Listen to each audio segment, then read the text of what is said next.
नमस्कार। आज की कहानी है अनपढ़ ही अच्छे हैं। कनक आज सुबह से ही बहुत उदास और परेशान थी। माँ के बार बार पूछने पर भी उसने कुछ नहीं बताया। वो अपने कमरे में सुबह से ही घुसी हुई थी। आज उसने अपना फोन भी बहुत ज्यादा इस्तेमाल नहीं किया था। दोपहर का समय था।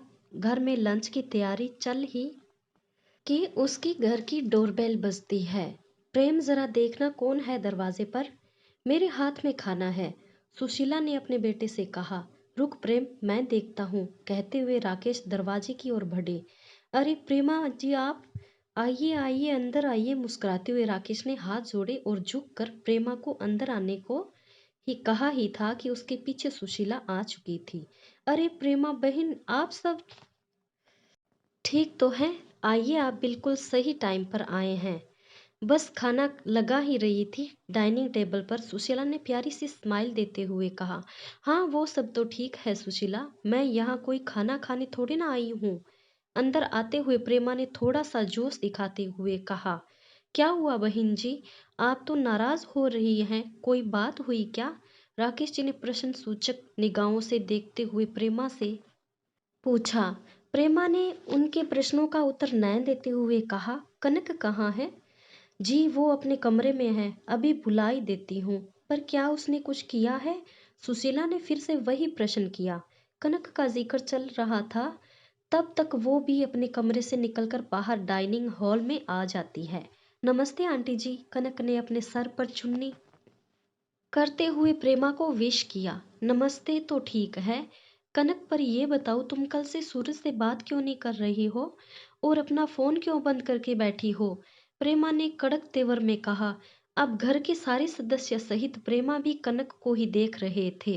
देखो सूरज बहुत ही इमोशनल और हठीले स्वभाव का लड़का है। अगर तुम दोनों के बीच कुछ हुआ है तो तुम अपनी ओर से सॉरी बोल के रफा दफा कर दो। मैंने तुम दोनों की सगाई के बाद शादी में 4 हफ्तों का टाइम इसलिए रखा है ताकि तुम दोनों आपस में बातें कर सको, एक दूसरों को जान सको। इसलिए नहीं कि रोज रोज मुंह फुला के गुस्सा करके बैठ जाओ। कनक क्या हुआ है? और प्रेमा आंटी सही तो कह रही हैं। अरे छोटे मोटे झगड़े तो अक्सर होते ही रहते हैं कपल्स में। अब हमें ही देख लो, शादी के इतने दिनों बाद भी तेरी माँ मेरे से रोज झगड़ा कर ही लेती है, फिर भी मुझे सॉरी बोल मामला रफा दफा करना ही पड़ता है।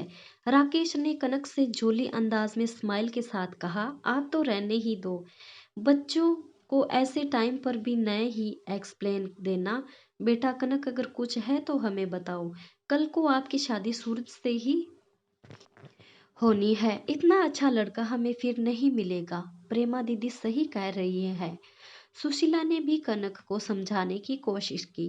कनक, हम तो अपनी दोनों फैमिली के भले के लिए कह रहे हैं। शादी के इनविटेशन कार्ड तक बन चुके हैं, सारे रिलेटिव्स को पता चल चुका है। अब अगर कुछ होता है तो क्या कह के उन्हें मना करेंगे? ये हमारी दोनों फैमिली की नाक का सवाल है। और अब प्रेमा ने सुशीला की ओर देखा। सुशीला, मैंने तुम्हारी बात पर भरोसा करके अपनी दोस्ती को रिश्तेदारी में बदलने की कोशिश की, लेकिन ये कनक तो कल से सूरज को से नाराज बैठी है। वो कह रहा है, माँ तुमने न जाने कैसी अनपढ़ टाइप की लड़की ढूंढी है मेरे लिए।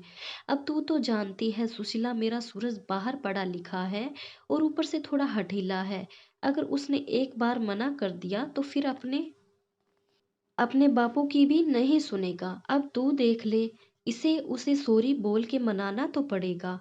अब कनक कुछ बोलती उससे फाई ही वहां बैठी कनक की छोटी बहन डोली बोल पड़ी। दीदी क्यों सॉरी बोलेगी जब उनकी कोई गलती ही नहीं है? सॉरी तो आपको और आपके बेटे सूरज को बोलना चाहिए। डोली की बात सुन के सब हक्के बक्के और हैरान होने लगे। क्यों डोली, ये क्या कह रही है तू? हाँ मैं सही कह रही हूँ। कल रात को सूरज जी ने वीडियो कॉल पर दीदी के सारे कपड़े उतारने और उनकी न्यूड फोटोज देने की डिमांड कर रहे थे। और जब दी ने ये सब करने को मना कर दिया तो अनपढ़ गवार का ठप्पा लगा के मुंह फुला लिया।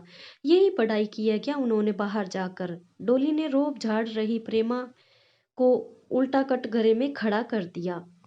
नहीं, नहीं, ऐसा नहीं है, तुम शायद गलत समझ रही हो। वो क्या है कि सूरज ज़रा मॉडर्न टाइप का लड़का है तो बोल दिया होगा, इसमें कौन-सी बड़ी बात है। और वैसे भी आजकल तो ये सब नॉर्मल हो गया है। सोशल मीडिया के ज़माने में प्रेमा ने झूठ-मूठ की सफाई देकर अपने बच्चे को बचाने की कोशिश की। अभी तक शांत और माँ के गले लग गई थी। सही कह रही थी प्रेमा जी कि ये हमारे दोनों परिवार के लिए इज्जत और नाक का सवाल है। पर अब सोचने वाली बात ये है कि नाक किसकी कटी है, आपके परिवार की या हमारे परिवार की। अगर आपको किसी भले घर की लड़की के न्यूड फोटो मांगना आधुनिकता और नॉर्मल लगता है तो ये काम आपको मुबारक हो। ये सब हमसे तो ना हो पाएगा। राकेश जी ने अपने दोनों हाथों से अपने आंसू साफ किए और फिर प्रेमा के आगे हाथ जोड़ लिए। प्रेमा तो सब कुछ जानकर भी अनजान बनते हुए मेरी बेटी से सॉरी बोलने के लिए यहाँ तक चली आई। पर कोई बात नहीं, मैं तेरे घर पर तेरे बेटे की इस हरकत पर ये सभी कहने नहीं आऊंगी कि तेरा बेटा मेरी बेटी के आगे सॉरी बोले, क्योंकि इतनी संकीर्ण सोच रखने वाले इंसान को मैं अब दोबारा देखना भी पसंद नहीं करूंगी। अब तुम जा सकती हो प्रेमा। अब कुछ बोलने लायक ही नहीं रही थी। वो अपना सा मुंह लिए चुपचाप वहां से जाने लगती है। राकेश और सुशीला अपनी बेटी को अब गर्व से सीने से लगाते हुए कहते हैं, ऐसा पढ़ा लिखा होने से अनपढ़ गंवार होना ही लाख गुना अच्छा है। इस कहानी से हमें ये सीख मिलती है कि आजकल सोशल मीडिया के ज़माने में लड़के लड़कियों को ब्लैकमेल करते हैं, कई इमोशनल ब्लैकमेल करते हैं, उनकी न्यूड फ़ोटोज़, उनके अश्लील वीडियो बना लेते हैं और उनको नेट पर शेयर करने के बहाने उनको कभी कुछ करने को कहते हैं, कभी कुछ भी करने को कहते हैं। तो इस तरीके से लड़कियों को फंसा रहे हैं। ऐसे लड़कों से लड़कियों को सावधान रहना चाहिए। धन्यवाद।